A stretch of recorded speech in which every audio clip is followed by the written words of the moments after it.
our site, we can see that on our site, down this sidebar here, we've got a thing here that says recent posts, recent comments, archives, categories, and a whole bunch of other stuff. What that sidebar is, the way to control the content on that sidebar is by a widget.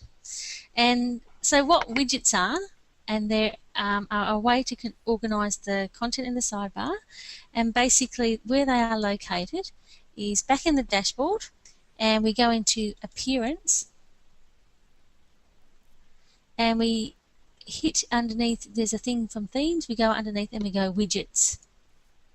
Okay, now in that Widgets area, you can see that we've got a whole dashboard of thing called Archives, Calendar, Custom Menus, and in this area here there's a grey area called a Primary Widget area.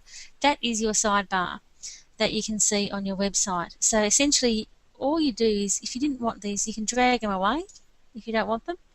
So I'm going to take away Meta and Archives. They don't really mean much. I'm going to take away Comments because we will have a blog. I'm keeping the search bar, and I might even keep my recent posts. But you can even add things into it, like a calendar. If if a calendar is important, you can add that in. You can use these drop-down arrows to add into other widget areas and into footer areas. Depending on what your theme you use, it will vary. So sometimes you only have one widget area, and on other themes you might have several. So it's all going to come down to what theme you choose and how customizable that theme is. This is the primary widget area. I've dragged and dropped a few things. By far the most common widget that I use is a text widget.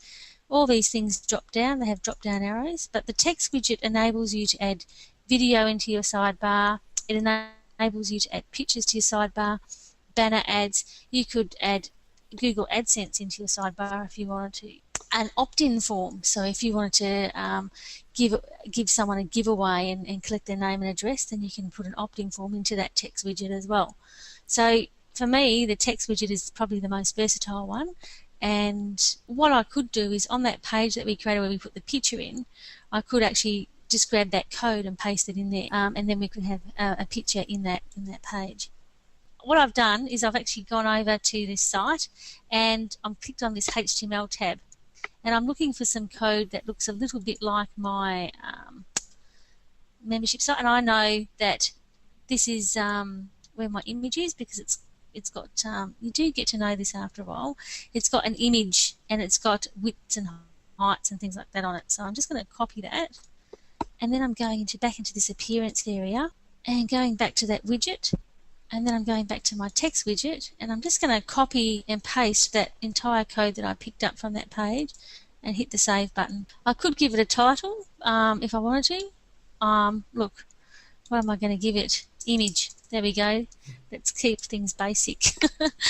And alright, so that is it, and I'll just hit the refresh page and let's have a look and see if my image, it is coming up. I've hit the refresh button and there it is. Now in this case my image is too big. You do actually sometimes have to be mindful of the width of the widget of the side, and probably I should have picked this. Yeah, I should have picked the smaller image, but I didn't. So you can see that it doesn't go all the way to the end. But you can see I've got my image there. I've got a calendar, and it's got the recent posts that we created. So essentially that is widgets.